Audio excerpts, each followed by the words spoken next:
Mi nombre es Francisco Dadic, soy médico toxicólogo y hoy vamos a hablar de intoxicación por sobreingesta de medicamentos. Elegimos este tema porque es un tema muy frecuente en toxicología, sobre todo ligado a los intentos autolíticos, intentos de suicidio y las sobreingestas medicamentosas. También lo vemos en consumo crónico de medicamentos sin un adecuado control. Si bien el tema es muy extenso y escapa a los objetivos de esta presentación, queremos hacer énfasis en los grupos más frecuentes, abordando principalmente las características de su toxicodinamia y de su mecanismo de toxicidad, así como de las maneras de arribar al diagnóstico y realizar el tratamiento oportuno y adecuado. Bien, el universo de los medicamentos es muy amplio. A título ilustrativo, yo les marqué la mayoría de los grupos de medicamentos asociados a intoxicación y en negrita aquellos de los que vamos a hablar por una cuestión de practicidad y de tiempos en la presentación. La sobreingesta o los intentos de suicidio muy frecuentemente están asociados a AINES, como por ejemplo el paracetamol y la aspirina, antidepresivos, esto es muy habitual, o anticonvulsivantes. También lo vemos con neurolépticos y lo vemos con benzodiazepinas. Esto no quita que pueda existir intoxicación o toxicidad por los demás, pero vamos a enfocarnos en estos grupos. Bien, los antiinflamatorios no esteroideos o AINES. Como regla general, todos ellos inhiben la síntesis de prostaglandinas por inactivación o inhibición reversible, o en algunos casos irreversible, de la enzima ciclooxigenasa. Esto comparten todos los antiinflamatorios no esteroideos. No obstante, encontramos variaciones en su toxicocinética, en su toxicodinamia, en la dosis tóxica, que varía de uno a otro, y en los síntomas de intoxicación. Por ejemplo, el caso del diclofenac, en el cual la sobreingesta o o la toxicidad cuando supera los 2 gramos puede afectar principalmente a nivel renal, o sea, provoca insuficiencia renal. O en la dipirona, por ejemplo, en este caso la dosis tóxica es de aproximadamente 10 gramos y se ha registrado pancitopenia o agranulocitosis. Esto es dosis independiente, es un fenómeno idiosincrático.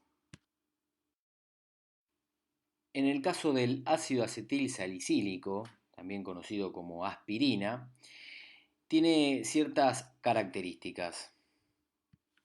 Para facilitar la didáctica y el dinamismo, vamos a centrarnos en la toxicocinética, toxicodinamia, dosis tóxica, diagnóstico y tratamiento de las distintas sustancias.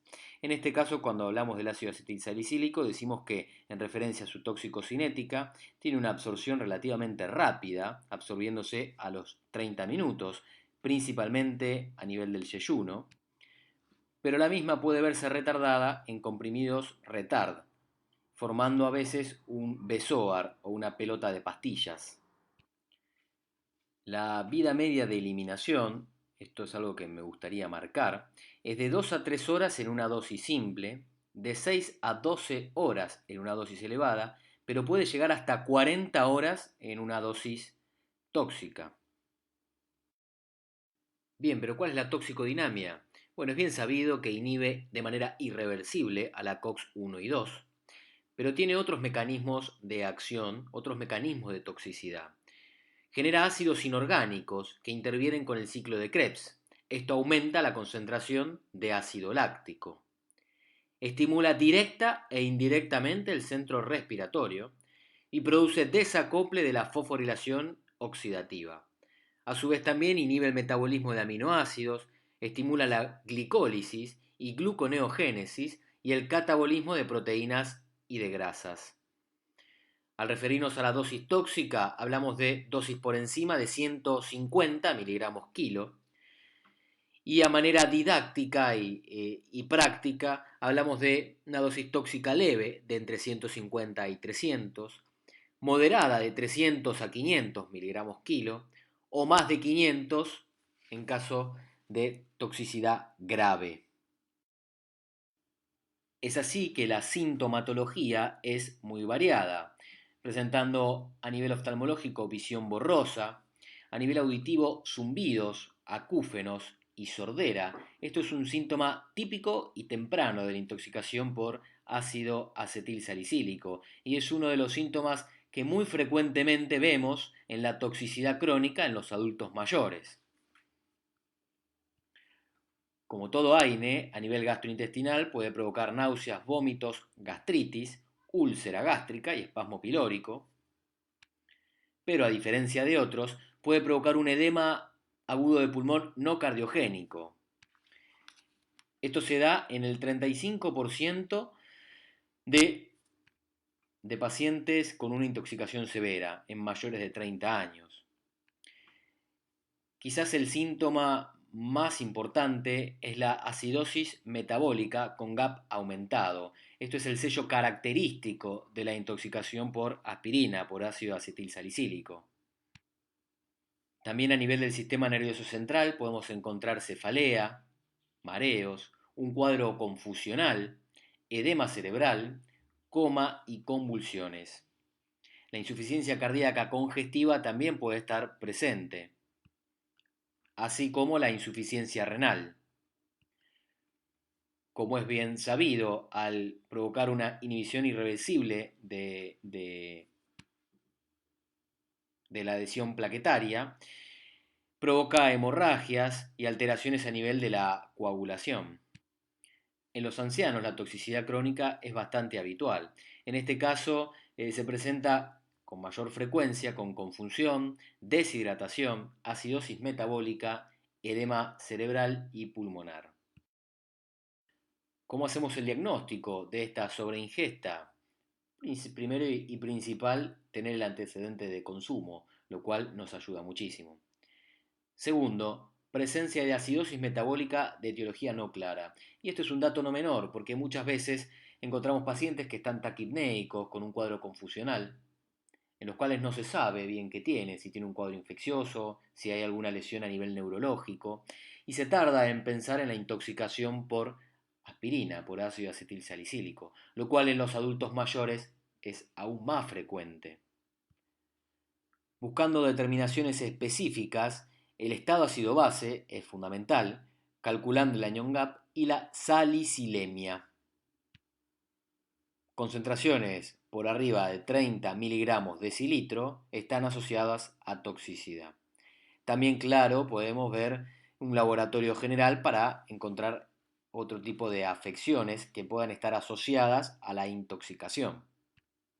Es importante realizar estas determinaciones de estado ácido-base con anion gap y salicilemia al inicio, cuando recibimos al paciente, y transcurridas las 6 a 12 horas. ¿Por qué? Por el efecto de piloespasmo que puede provocar la sobreingesta y por el bezoar, que es este apelotamiento de pastillas a nivel del estómago. Claro, la tomografía de cerebro, si sospechamos alguna lesión neurológica o dentro del screening diagnóstico, y la radiografía de tórax en caso de que tengamos taquipnea, un edema agudo de pulmón, que también estamos dentro del espectro diagnóstico.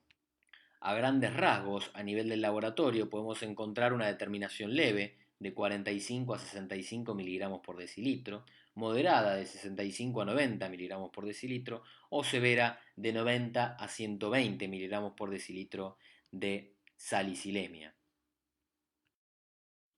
En estos pacientes el tratamiento requiere un adecuado control, monitoreo, control de los signos vitales, soporte hemodinámico, una abundante hidratación parenteral. Recuerden que muchas veces se asocia a deshidratación la intoxicación y protección gástrica por las lesiones que provocaba a nivel del estómago. Claro que el lavado gástrico está indicado siempre que sea dentro de la primera hora. Recuerden que el lavado gástrico tenía su mayor efecto dentro de la primera hora, luego no tenía mucho resultado y sentido, en caso de que sospechemos una ingesta potencialmente tóxica. El carbón activado siempre hay que tratar de administrarlo, de preferencia dentro de las 2 horas, pero hasta dentro de 6 horas se puede administrar, incluso más dependiendo cada caso puntual. Con el carbón activado seriado es un tema controversial. Hay algunos autores que lo aconsejan y hay otros que no. Por el momento se desaconseja salvo que haya ingestas masivas. Sí es fundamental el monitoreo y el soporte y las correcciones electrolíticas y de las alteraciones del estado ácido base. En caso, por ejemplo, de un pH menor a 7,2 hay que administrar bicarbonato. El tratamiento específico consiste en la alcalinización urinaria y en la diuresis forzada, que la guardamos específicamente para dos casos, cuando tenemos síntomas moderados o graves y cuando tenemos una salicilemia mayor a 30 miligramos decilitro o 300 miligramos litro. ¿Y cómo hacemos esto? Bueno, administrando bicarbonato de sodio. ¿Cómo lo administramos? 1 o 2 mil equivalentes kilo dosis a pasar en 60 minutos. Y esto lo vamos a hacer hasta alcanzar un pH en orina de 7,5. ¿Dónde radica la importancia de esto? Que reduce la vida media entre 6 a 12 horas. Por supuesto que en caso de coagulograma alterado vamos a administrar vitamina K intramuscular o de manera endovenosa. Vamos a reponer las alteraciones del potasio y del calcio en caso de que sea necesario. En caso de convulsiones, benzodiazepinas, como por ejemplo diazepam. Y en caso de hipertermia, medios físicos, no AINES, por favor. Además, recordemos que la aspirina tenía una acción directa sobre el centro de la temperatura. La hemodiálisis, otra terapia fundamental, se guarda para casos excepcionales, acidosis que no corrige con medidas instauradas, insuficiencia renal, coma, convulsiones, distrés respiratorio agudo, fallo hepático o pacientes que no presentan síntomas, pero tienen una salicilemia mayor a 100 miligramos decilitro o 1000 miligramos litro. Es importante recordar que la observación mínima de estos pacientes es por 12 horas y que lo ideal es realizar un estado ácido base y una salicilemia cada 2 horas. Paracetamol, antiinflamatorio no esteroideo, también muy frecuentemente asociado a sobreingestas o cuadros de autolíticos de intoxicación. Tiene su absorción principalmente gástrica, que puede verse retardada por comprimidos retard o por coingesta con opiáceos, ¿sí? Este es el caso, por ejemplo, del tramadol con paracetamol. El pico plasmático es a las 4 horas, lo cual es importante saber porque la determinación de acetaminofén se va a hacer a las 4 horas.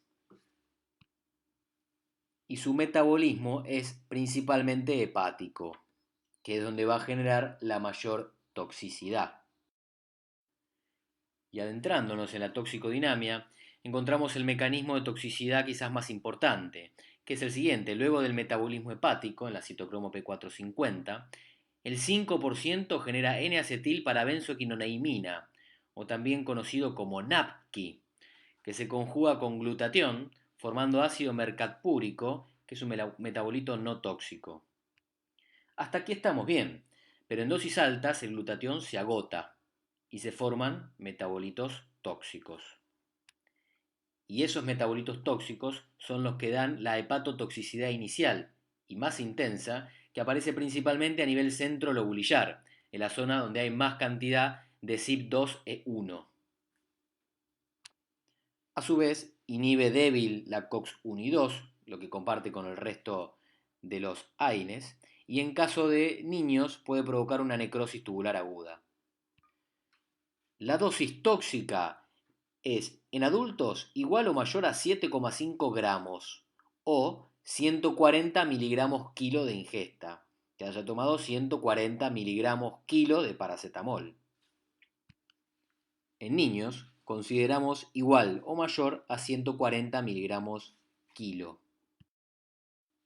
¿Y cuáles son los síntomas de intoxicación?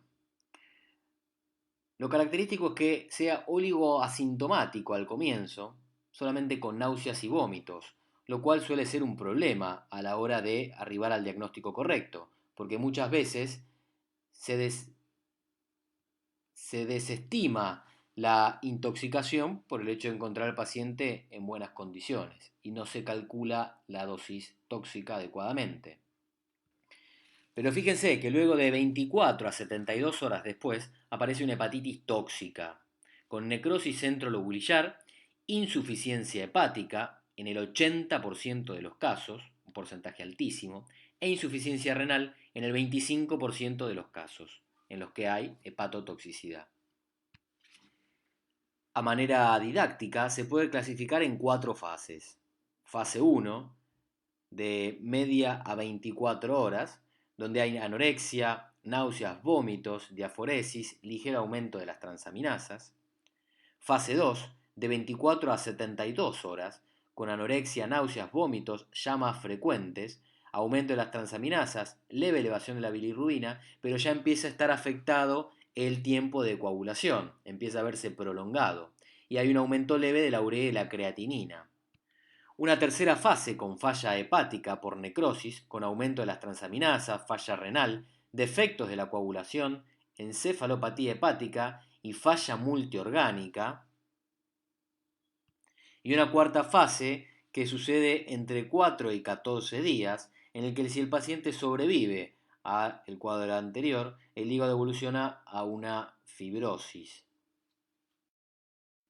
¿Cómo hacemos el diagnóstico? Tenemos que determinar paracetamol, acetaminofén, en sangre a partir de las 4 horas posingesta. Recuerden que el pico plasmático se producía a las 4 horas. Por supuesto, el laboratorio general acompaña para buscar otras alteraciones y para orientarnos acerca de la gravedad. Por ejemplo, pacientes que presentan un lactato mayor a 3.5 milimol litro tienen más posibilidad de precisar un trasplante hepático. Es fundamental la valoración por el nomograma de Rumack-Matthew, que vamos a ver a continuación. La valoración analítica debe repetirse cada 12 horas en función de su evolución. Bien, este es el nomograma de Rumack-Matthew. Fíjese que evalúa concentración y tiempo posingesta con los estadios de no hay riesgo, hay un riesgo probable, hay un riesgo tardío y hay un riesgo posible en esa franja.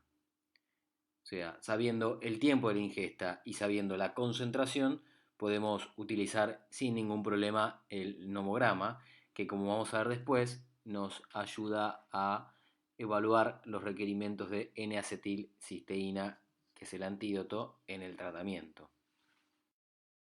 El tratamiento consiste principalmente, en caso de dosis no hepatotóxicas, damos carbón activado en ingestas menores a 6 horas, con tiempo desconocido y leche de magnesia, dada la gravedad en caso de intoxicación. En dosis hepatotóxicas vamos a administrar lavado gástrico, carbón activado dentro de la primera hora, posterior a la ingesta, o carbón activado hasta 2 horas, leche de magnesio sorbitol al 70% y el antídoto específico, que en este caso es la N-acetilcisteína o NAC. ¿Y cómo la administramos? La N-acetilcisteína, que no es ACEMUC, se comienza dentro de las 6 a 8 horas. Claro, cuando la cantidad ingerida corresponde a una dosis tóxica, y continuamos si la determinación de paracetamol en suero presenta niveles de hepatotoxicidad. En caso contrario, se suspende el antídoto. ¿Y cuándo indicamos N-acetilcisteína? Cuando tenemos concentraciones plasmáticas a las 4 horas iguales o superiores a 150 miligramos mililitro. Cuando tenemos concentraciones plasmáticas mayores a 40 miligramos mililitro a las 12 horas de la sobredosis. Cuando nos encontramos situados por encima de la línea de tratamiento del nomograma de Rumack-Matthew, que vimos en la figura anterior. Si desconocemos la severidad del cuadro, las concentraciones plasmáticas o el tiempo transcurrido desde la ingesta. Igual administramos N-acetilcisteína. Si pasaron más de 24 horas de la ingesta, administramos N-acetilcisteína, siempre y cuando encontremos alteraciones a nivel hepático. Todas estas son dudas que se suelen plantear a la hora de administrarlo.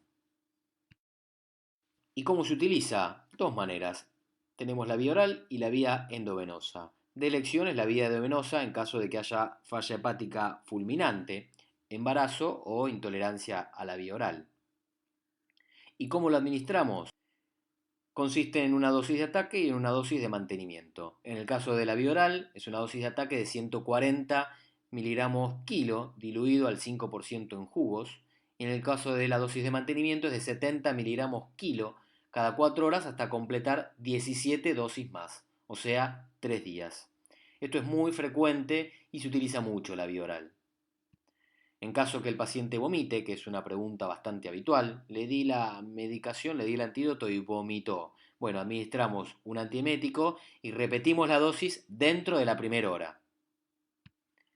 En el caso endovenoso, la dosis de ataque es de 150 miligramos kilo en 200 mililitros de suero glucosado al 5% en adultos o 3 mililitros kilo en suero glucosado al 5% en niños, a pasar en 40 minutos. Y el mantenimiento es en 50 miligramos kilo en 500 mililitros de suero glucosado al 5% en adultos o 10 mililitros kilo de suero glucosado en niños a pasar en 4 horas.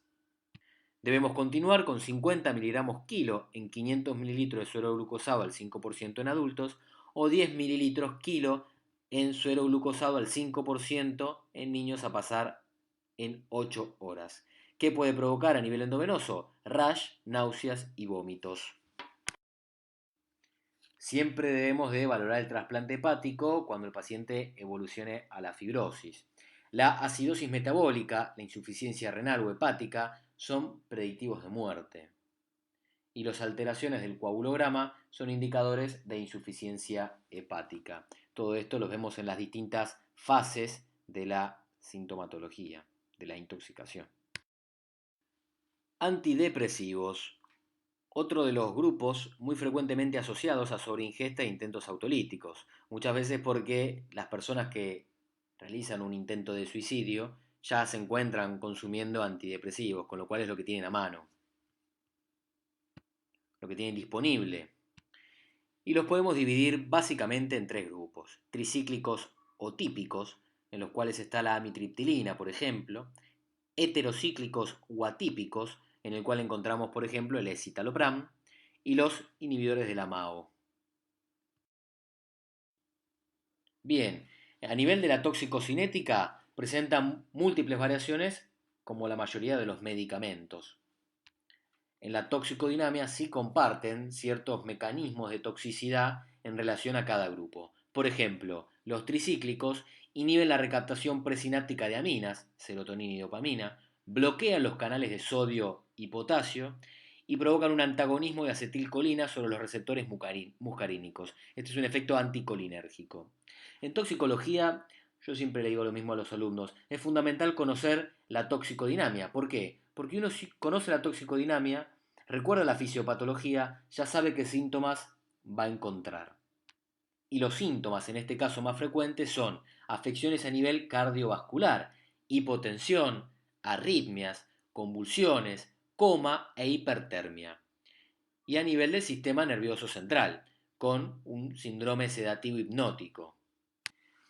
Es muy frecuente observar la prolongación del QT, aunque quizás lo más complejo de tratar es la hipotensión, que se vuelve refractaria y vemos cómo el paciente se va profundizando cada vez más la hipotensión que no responde a drogas. Se pueden asociar tres síndromes: un sedativo hipnótico, un síndrome anticolinérgico y un síndrome serotoninérgico. En el caso de los heterocíclicos, inhiben la recaptación presináptica de serotonina, aunque la afección también es similar, a nivel del sistema nervioso central y a nivel cardiovascular, prolongando también el QT, provocando midriasis, visión borrosa, ataxia, ansiedad, cuadros de confusión o depresión del sensorio, taquicardia, depresión del segmento ST y QT. La verdad que cuando como médico toxicólogo uno recibe un paciente con una sobreingesta de antidepresivos, porque así nos consultan, consumió antidepresivos, lo primero que vemos es cuál, porque ahí hay una gran diferencia entre los heterocíclicos y los tricíclicos. La verdad que los tricíclicos tienen peor pronóstico que los heterocíclicos. Siempre queremos encontrar la respuesta de es un citalopram o un citalopram. Fíjense que en ambos casos es fundamental la realización de un electrocardiograma, fundamental, y por supuesto medir el QT. La mayoría de los antidepresivos también pueden determinarse en el plasma y en la orina. Y el tratamiento en todos ellos, por supuesto que es el monitoreo cardíaco por 24 horas. 24 horas de monitoreo. Siempre que haya toxicidad, ¿no? Claramente. Otra terapia muy útil es la alcalinización del plasma con bicarbonato de sodio hasta alcanzar un pH de 7,45. ¿Y esto lo vamos a hacer a quién? A los pacientes que sufren arritmias, aquellos que tengan prolongaciones del QRS, aquellos que tengan una hipotensión sostenida, y le vamos a administrar una dosis de ataque de 1 miliequivalente kilo. Y esto lo vamos a hacer durante las primeras 24 horas. Hay tratamientos específicos a cada una de las complicaciones que les detallo en la diapositiva. Como pueden ver en la diapositiva, hay distintas líneas de tratamiento para los distintos síntomas. Acá yo se los detallo para que los puedan leer. Es importante hacer una salvedad y remarcar lo siguiente: está contraindicada la administración de flumacenil. ¿Y por qué quiero hacer énfasis en esto? Porque es habitual ver que en coingestas, en donde tenemos intoxicación o sobreingesta de benzodiazepinas con antidepresivos, se administra flumacenil, lo cual tiende a provocar convulsiones en estos casos. La observación es por un mínimo de 12 a 24 horas y se puede dar al paciente de alta luego de 24 horas sin presencia de arritmias graves. En el caso de la sobreingesta de antidepresivos heterocíclicos, lavado gástrico y el carbón activado están indicados dentro de la primera y segunda hora. En el caso de que haya convulsiones, se debería administrar diazepam y el monitoreo cardíaco debería ser por 24 horas. También es útil la alcalinización del plasma con bicarbonato de sodio hasta alcanzar un pH de 7,45, que está indicado en todos los pacientes que tengan arritmias o prolongación del QRS. En caso de hipotensión, debe de aportar fluidos y drogas vasopresoras. Si bien lamentablemente escapa a los tiempos de esta presentación, la sobreingesta de anticonvulsivantes también es frecuente. Ácido valproico, barbitúricos, carbamazepina y difenilidantoína son los medicamentos más habitualmente asociados a intoxicación. Cada uno de ellos tiene una dosis tóxica, una sintomatología característica y una manera de realizar el diagnóstico y el tratamiento. No obstante, la mayoría de ellos presenta a nivel de su toxicodinamia acción sobre los canales de sodio, bloquean los canales de sodio voltaje dependientes, afectando principalmente dos grandes sistemas, que son el sistema nervioso central con sedación, por eso lo encontramos asociado al síndrome sedativo hipnótico, y el sistema cardiovascular con afecciones como por ejemplo arritmias, hipotensión, bradicardia y otros.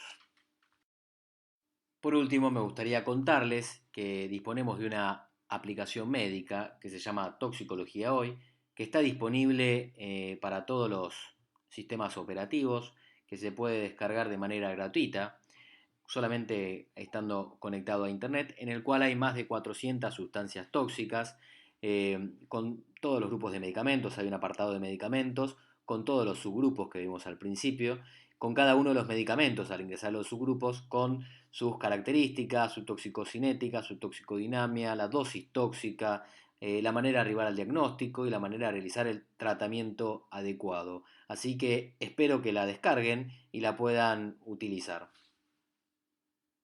Y muchas gracias por el tiempo.